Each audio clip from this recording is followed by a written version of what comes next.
¿Ya me puede ver, doctor? Sí. Bueno, ok. Bueno, la hipertensión pulmonar primaria es una enfermedad de etiología desconocida. Se caracteriza por un incremento de la presión pulmonar por encima de 25 milímetros de mercurio en reposo y de 30 milímetros de mercurio con actividad física. Esto se da por consecuencia de una vasoconstricción del vaso del árbol vascular pulmonar. Entonces, los valores normales que tenemos en reposo van a ser de 18 a 25 milímetros de mercurio. Y en actividad física van hasta los 30 milímetros de mercurio. Cabe resaltar que en esta enfermedad tiene una incidencia muy, muy baja. Se dice que se presenta en 2 de cada 1000 personas. Es más frecuente en mujeres y se presenta en la tercera a la cuarta década de la vida. Pasa, Walter. Bueno, en este cuadro podemos observar las posibles patogénesis de la hipertensión pulmonar primaria.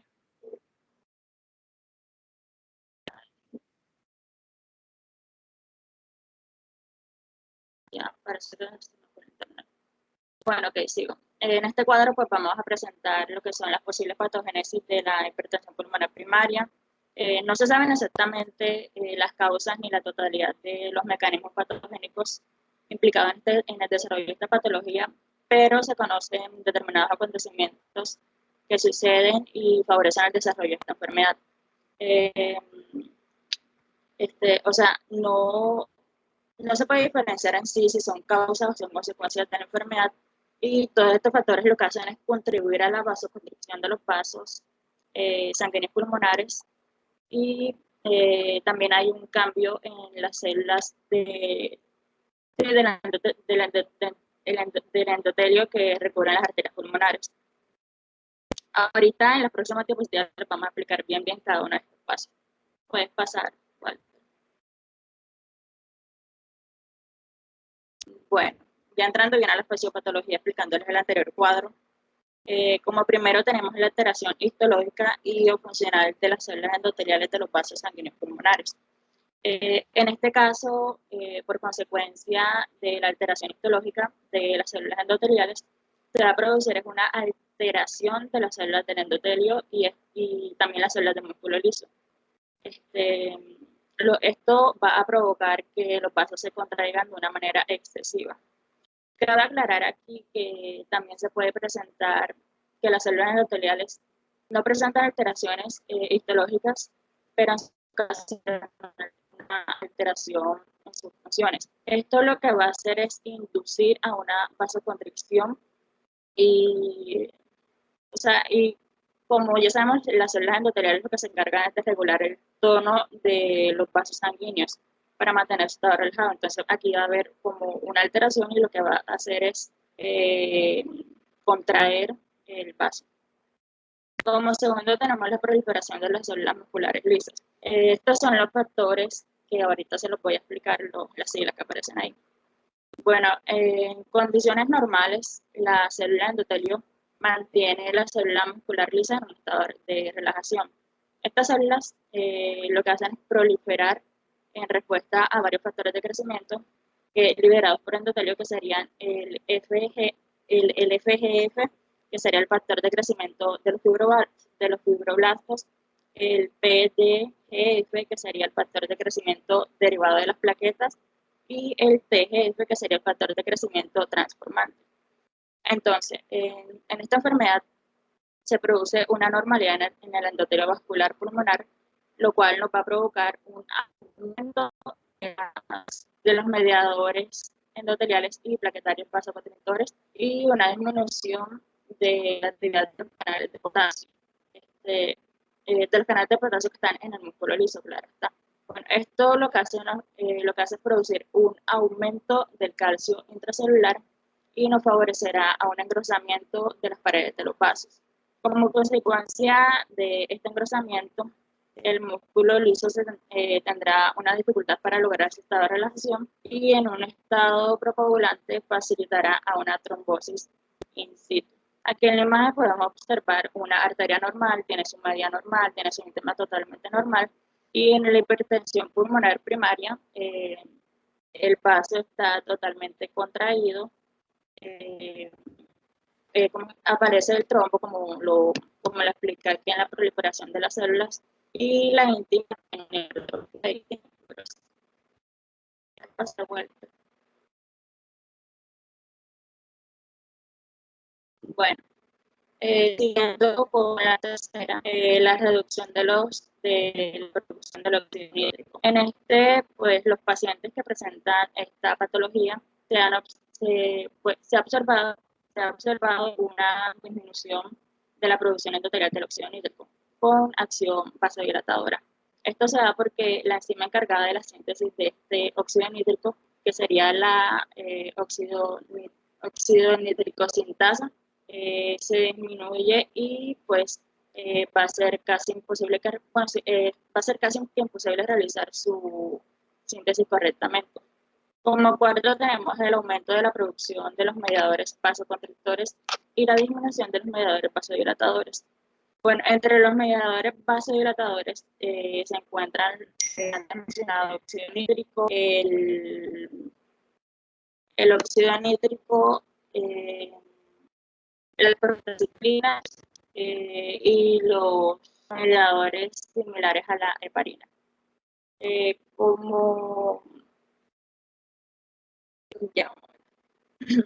Bueno, y en cuanto a los mediadores vasoconstrictores, están la endotelina 1, está el tromboxano y está la serotonina.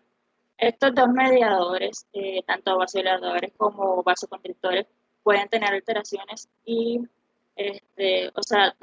tanto alteraciones en su producción como en su expresión, y esto lo que va a provocar es un aumento de la resistencia vascular pulmonar y favorecerá al desarrollo de esta patología de la hipertensión pulmonar primaria. Pasa, Walter. Bueno, como quinto tenemos el remodelado de la pared vascular. Este remodelado se da como consecuencia de la fibrosis de las pequeñas arterias y también de las arteriolas. En este caso, obviamente, de las pulmonares. Nos ocasiona un engrosamiento de los vasos que puede causar una oclusión vascular completa. Este proceso va a provocar una destrucción de las arteriolas pulmonares y ocasionará una reducción en el área del lecho vascular. Como sexto tenemos el desarrollo de la trombosis en las pequeñas arterias pulmonares que conduce a una obstrucción vascular. Bueno, los pacientes que presentan esta hipertensión van a presentar alteraciones en la coagulación, en la función plaquetaria y en la fibrinólisis. La función plaquetaria nos puede indicar por el daño tisular en el endotelio que esto lo que va a provocar es dejar como al descubierto el colágeno, ¿cierto? Entonces, gracias a esto, lo que se va a provocar es la adhesión de las plaquetas y se van a activar. En esta activación plaquetaria, en esta activación plaquetaria no solo favorece al proceso trombótico, sino que además conlleva la liberación de sustancias vasoconstrictoras que ya les mencionamos anteriormente, como la FSH, provocando así un aumento de la resistencia.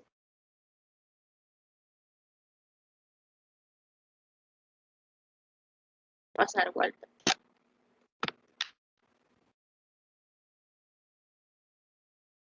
Bueno, ya entrando a las manifestaciones clínicas, tenemos que los síntomas de la hipertensión pulmonar son inespecíficos, incluyen la disnea de esfuerzo, incluyen el dolor torácico y el síncope. Y este síncope se da más que todo en...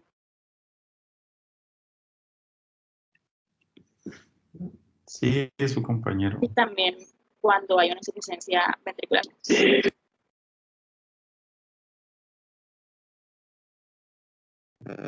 ¿Me logra ver, doctor? Sí.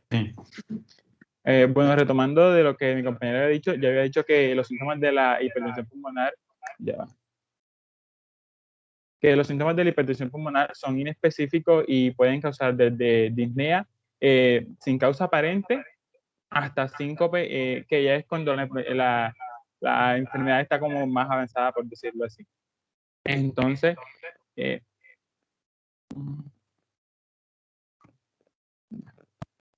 con respecto a la disnea, se debe que esta alteración se produce por el aporte de oxígeno debido a que resulta imposible que el gasto cardíaco se pueda aumentar. Entonces, si el paciente está haciendo ejercicio, va a ser difícil de que este débito cardíaco aumente y pueda suplir la demanda de oxígeno que se necesita. En casos más elevados, la hipertensión pulmonar afecta hasta las personas en reposo y ya vendría teniendo una disnea en reposo y no solamente de esfuerzo.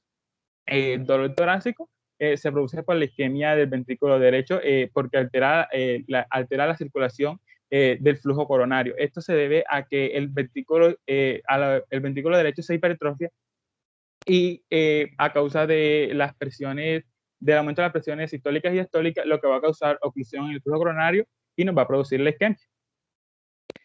Y el síncope, ya esto es una restricción mayor del gasto cardíaco, que conduce una disminución del flujo sanguíneo que va al cerebro. Esto se ve más que todo por la dilatación periférica al momento de que los pacientes están haciendo alguna actividad física o algo. Entonces se requiere mayor demanda de oxígeno para otros órganos y el cerebro disminuye su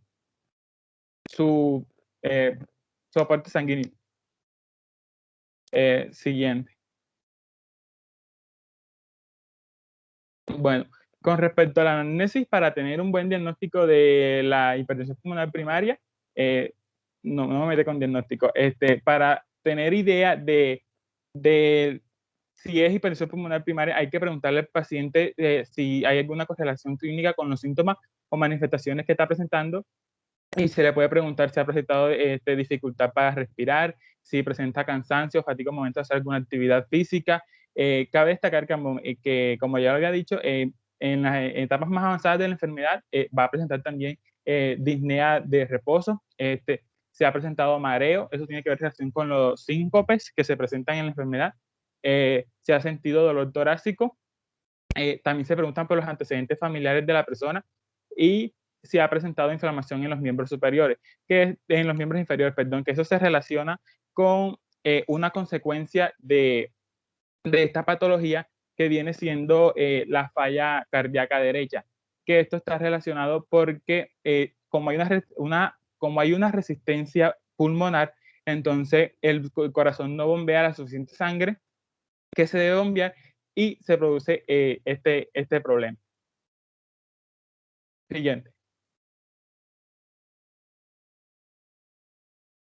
Bueno, en la inspección vamos a encontrar que el paciente va a tener un levantamiento sistólico del segundo espacio intercostal izquierdo. Esto va a estar dado por una dilatación o aneurisma de la arteria pulmonar.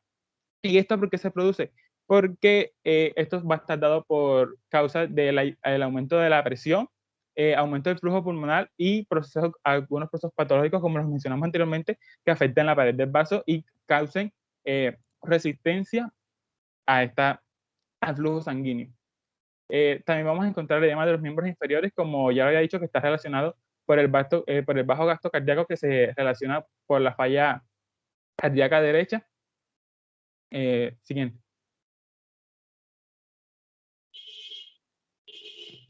A la palpación vamos a encontrar un frémito, que esto se produce también por la hipertrofia del ventrículo derecho. Entonces, el frémito es el paso del flujo sanguíneo laminar a turbulento. Entonces, como hay una resistencia pulmonar, el corazón tiene que hacer mayor fuerza, lo que va a aumentar la presión para que la sangre pueda viajar a través de la arteria pulmonar. Entonces, va a pasar de flujo laminar a flujo turbulento debido a que hay que hacer mayor presión para que, valga la redundancia otra vez, para que pueda salir la sangre.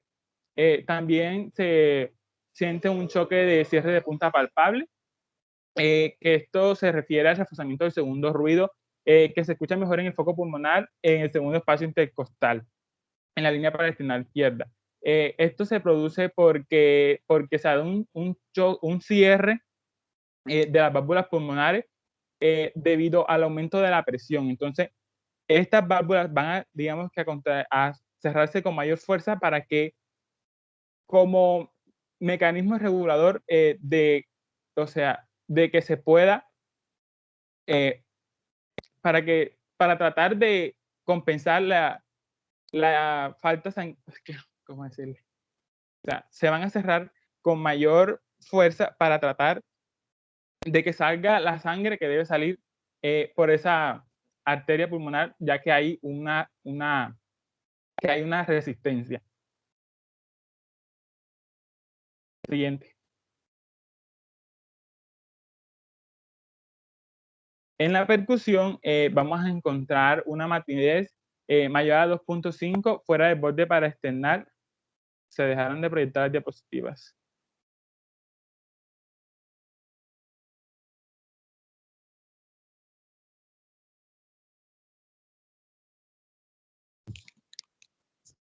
¿A quién ve las diapositivas? No, todavía no se ve. No, compañero. No se ve. Parece igual, pero eso salió, ¿no? Déjame ver si yo puedo proyectar.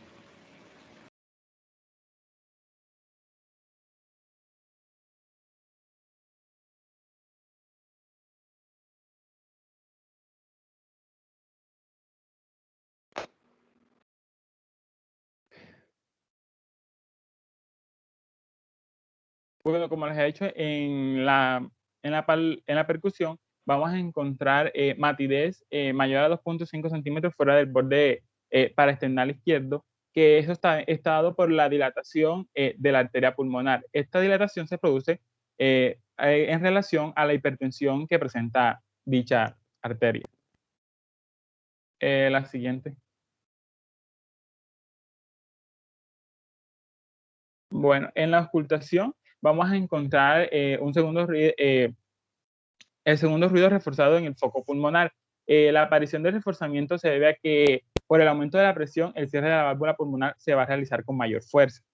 También vamos a encontrar un soplo de Graham Still, que es un soplo diastólico causado por una insuficiencia pulmonar.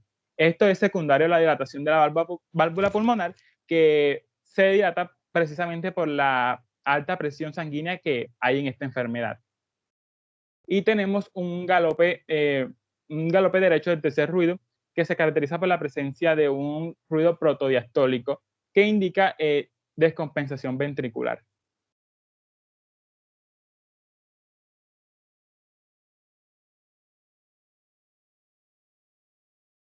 Y ya. Hasta ahí fue lo que nosotros le traímos.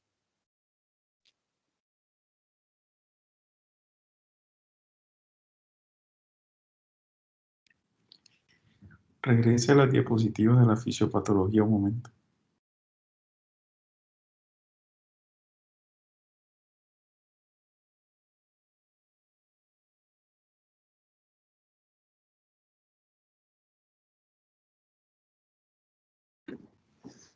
Ahí.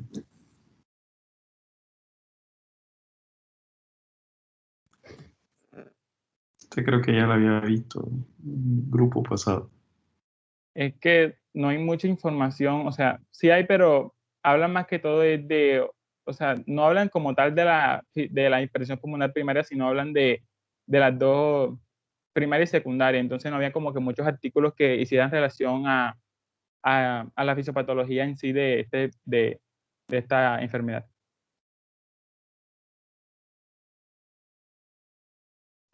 o sea, fue como el artículo más completo que encontramos, porque no nos Exacto. aparecía muy poquita información. Ahí dice alteración de la coagulación y trombosis in situ. ¿Eso qué puede producir? Puede producir En su caso, pues en este caso, un tromboembolismo pulmonar. ¿Y eso Una trombosis pulmonar.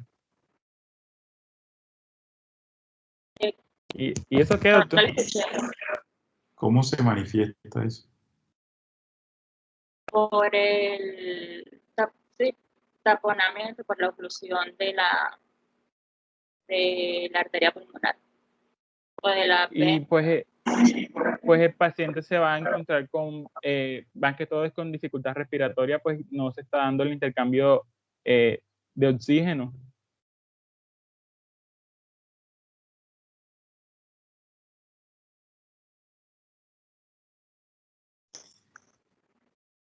Habiendo revisado el tema, que lo presentaron a algunos de sus compañeros, y ustedes no me pueden responder eso adecuadamente. Dice, vasoconstricción pulmonar en pacientes susceptibles, disminución del flujo en arteriolas pulmonares, respuesta anómala del lecho vascular, aumento de las lesiones vasculares, disminución del área del lecho vascular pulmonar. La siguiente diapositiva.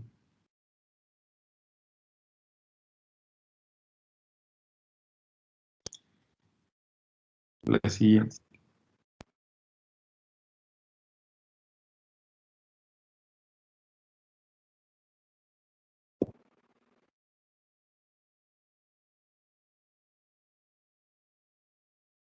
La siguiente.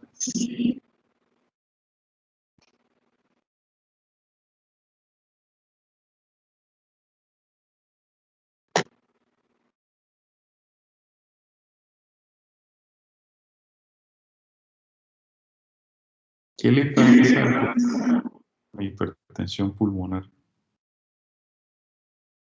No le entendí bien, doctor. ¿Qué le pasa al corazón en un paciente con hipertensión pulmonar?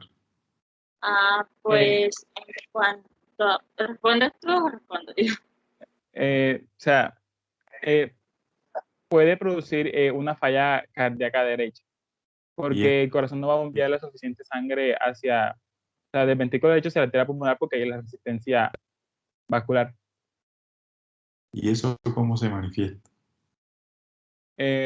Vamos a encontrar los síntomas que se presentan en esta enfermedad como edema de miembros inferiores, como hay una como hay una hipertrofia del ventrículo, vamos a encontrar isquemia del flujo coronario, lo que nos puede dar dolor torácico. No sé si mi compañera iba a decir algo más. No, pues, o sea, lo que pasa es que el ventrículo derecho lo que hace es, como se vasoconstricción, perdón, el aumento de la resistencia vascular.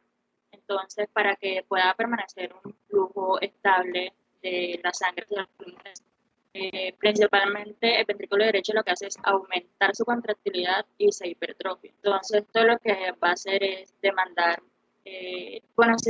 demanda un incremento de oxígeno hacia este ventrículo derecho. Entonces, por esto se puede provocar una isquemia ventricular, se puede, como dijo mi compañero, manifestar edema en los miembros inferiores. Y pues ya, edema periférico sería.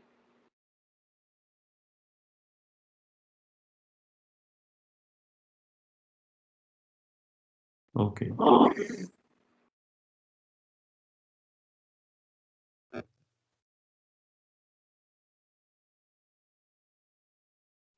Avancen en la otra.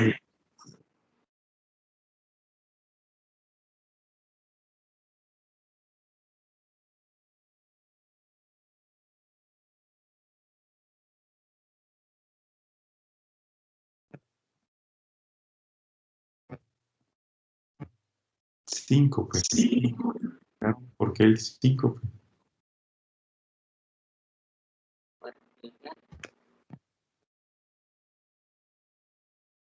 Porque es 5. Doctor, el síncope se produce en etapas tempranas de la enfermedad, se produce porque se produce cuando las personas están haciendo ejercicio o están haciendo alguna actividad física donde el cuerpo requiere mayor demanda de oxígeno. Entonces, como el cuerpo no está en la capacidad de suplir esa demanda de oxígeno, lo que hace es mandar más flujo sanguíneo en las partes donde se necesita y se disminuye el cerebro. Entonces, el cerebro no tiene el suficiente aporte de oxígeno, se van a producir estos desmayos. Sí, o sea, en el síncope lo que hace es producirse como una disminución del débito cardíaco. Entonces, esto lo que va a provocar es una caída del flujo cerebral y pues por esto se exacerba la vasodilatación. Pero obviamente es durante el esfuerzo físico que tenga la persona, el paciente.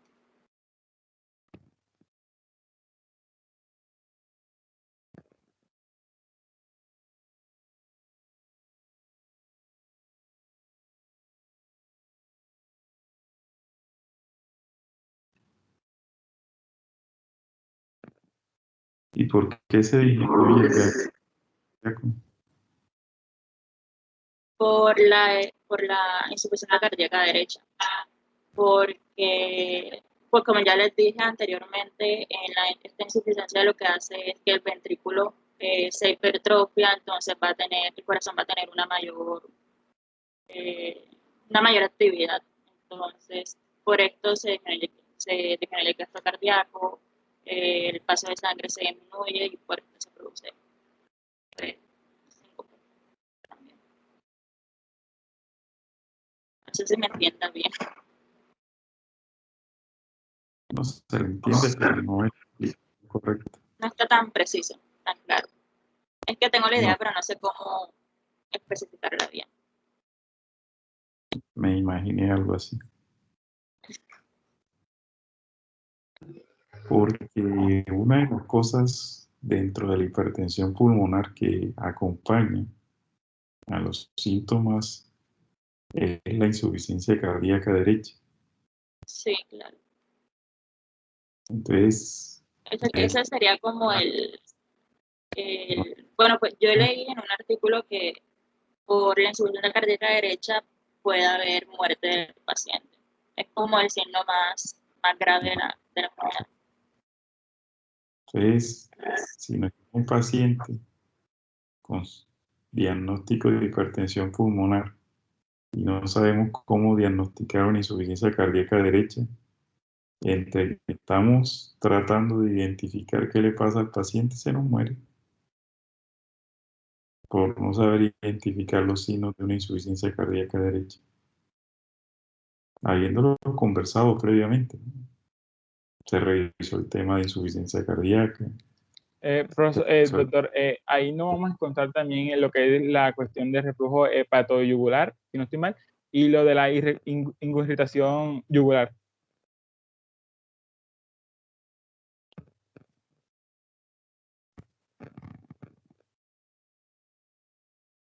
Avance.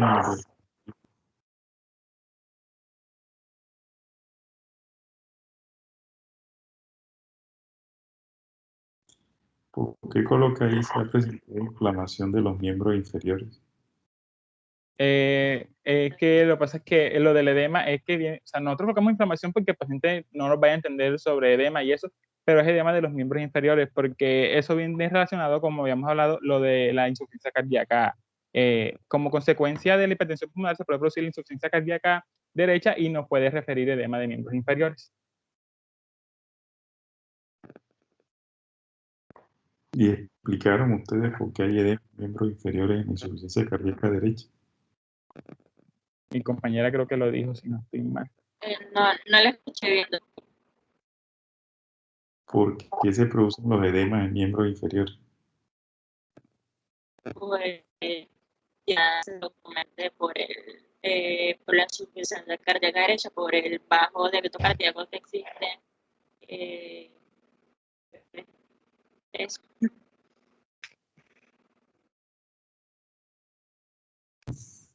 Eso es nada. ¿Vale? Avance.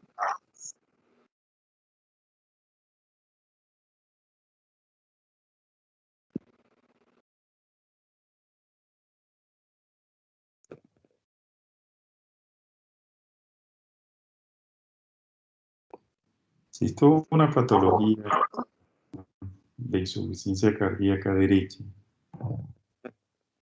entonces debieron colocar en la inspección los signos clínicos de insuficiencia cardíaca derecha. Ok.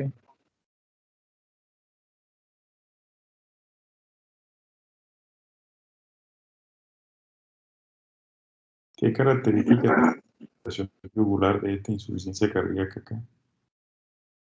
¿Cómo?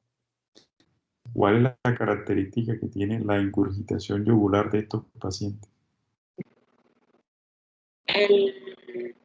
Bueno, no sé, no estoy segura. O sea, se presenta por el alto flujo de la presión. Entonces se va a ver sí, la ingurgitación yugular. Pero no estoy segura, entonces no sé.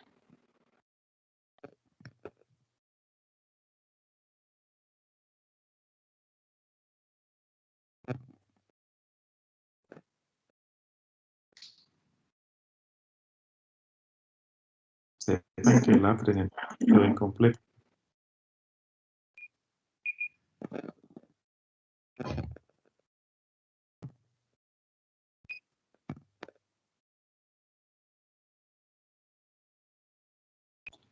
Porque si ya están hablando de edema inferior es porque ya el paciente desarrolló una insuficiencia cardíaca. Que no queda Doctor, lo que pasa claro. es que como la insuficiencia cardíaca viene siendo como más que todo, o sea, viene siendo como un síntoma de la enfermedad, entonces no quisimos como meternos con esa parte. ¿Viene siendo un qué? O sea, una consecuencia de la enfermedad. Y no le pareció relevante mencionarlo. Pues sí. Es más, lo teníamos escrito, pero en última no. Bueno, hicieron un mal análisis entonces. Pero, o sea, sí lo leímos, pero no lo colocamos. Por eso.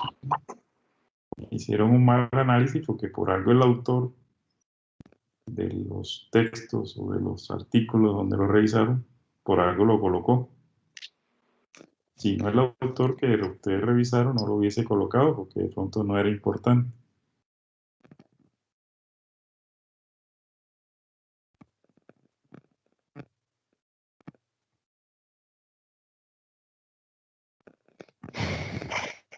Bueno. Preguntas del auditorio.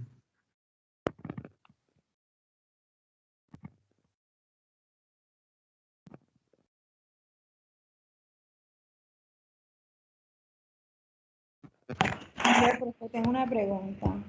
Un paciente con insuficiencia pulmonar, ellos dijeron que presentaba síncope. Entonces, este es un paciente que esté en reposo también puede presentar síncope.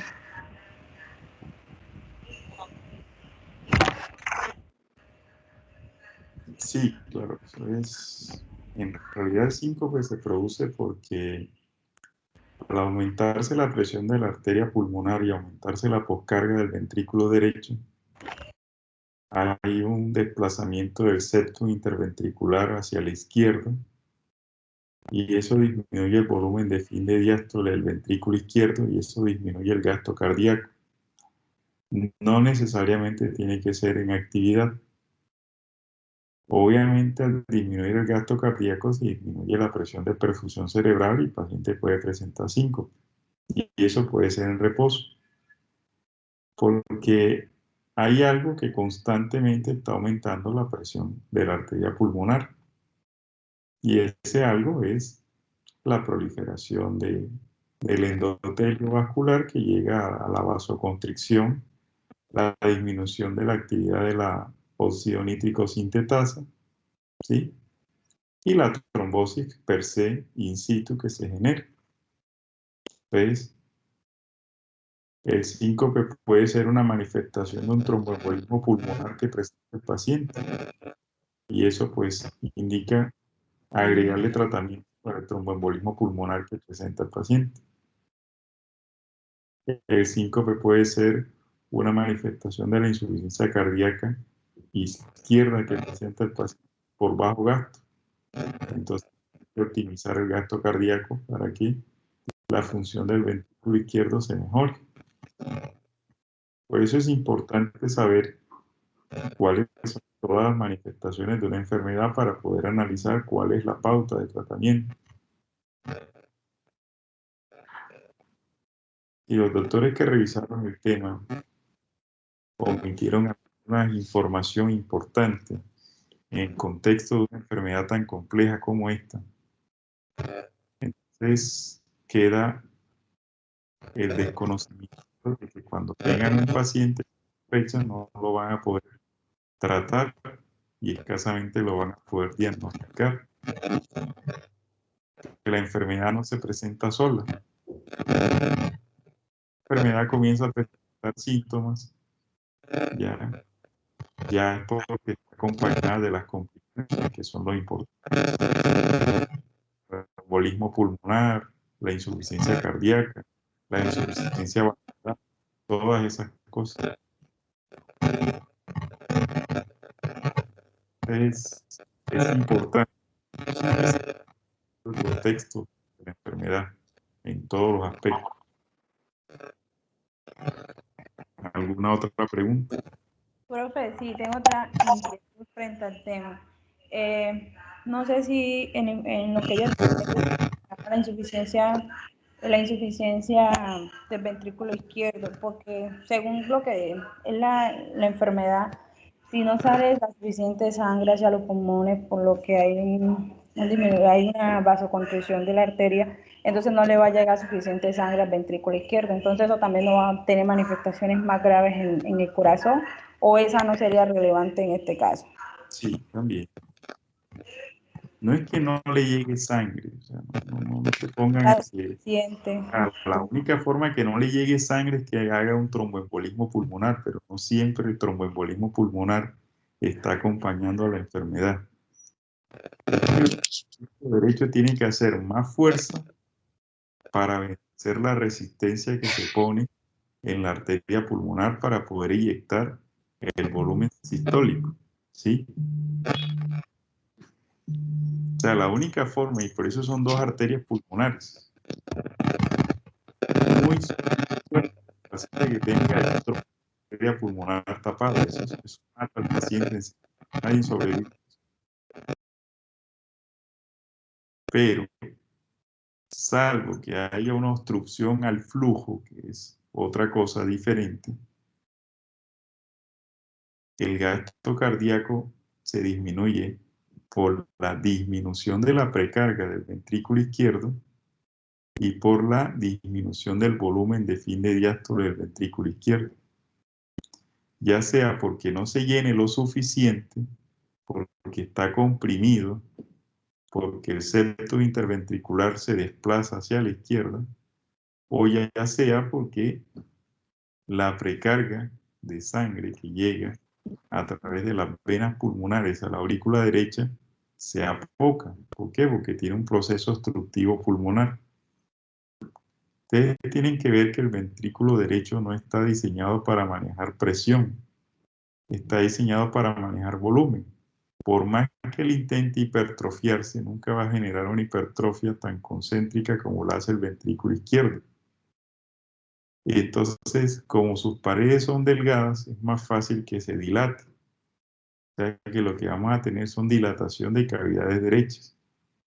Y por eso el paciente, cuando aumenta los requerimientos metabólicos, no puede suplir sus necesidades porque tiene un ventrículo derecho que está dilatado, que pierde su fuerza contráctil y que al dilatarse no solamente hace que disminuya la precarga del ventrículo izquierdo porque no le llega sangre a la aurícula izquierda, sino que también disminuye el volumen de fin de diástole del ventrículo izquierdo al producir el movimiento paradojal del septum interventricular. Entonces son dos mecanismos que hacen que el gasto cardíaco disminuya. Y es lo que hace que el paciente haga una insuficiencia cardíaca de bajo gasto. Van a tener un paciente hipoperfundido, van a tener un paciente con cianosis, con livideces, con piel fría, con piel pálida, sudoroso, hipotenso, somnoliento, con síncope, Todo eso hace parte del contexto de esta enfermedad. ¿Qué hay que hacer? Mejorar la función del ventrículo, controlar la presión de la arteria pulmonar, quiere decir producir vasodilatación sobre la arteria pulmonar muy selectiva y tratar de mejorar la función de bomba del ventrículo a través de un medicamento inotrópico. Esto es lo que hay que hacer. ¿Alguna otra pregunta?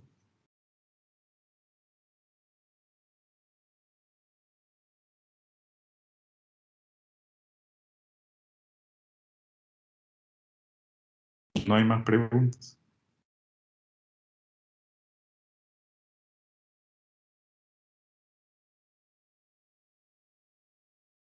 Bueno. Bastante pobre la presentación. Dejaron muchos aspectos que eran de mucha importancia, los dejaron por fuera de la presentación, que les hubiesen ayudado a entender mucho más las manifestaciones clínicas de la enfermedad. Porque ese levantamiento sistólico puede producir un tromboembolismo pulmonar sin necesidad de que haya hipertensión pulmonar. Ese levantamiento sistólico lo puede producir una insuficiencia cardíaca derecha per se sin que haya hipertensión pulmonar. Así que no es un signo que oriente. ¿Ya? Además de eso, si el ventrículo derecho está dilatado, vamos a tener el latido paraesternal visible. Vamos a palpar el latido paraesternal. Vamos a escuchar un soplo diastólico de insuficiencia pulmonar o un soplo sistólico de insuficiencia tricuspidia, que es otra cosa que también acompaña esta enfermedad. Hay repercusiones cardíacas importantes en esta enfermedad. ¿Alguna otra pregunta?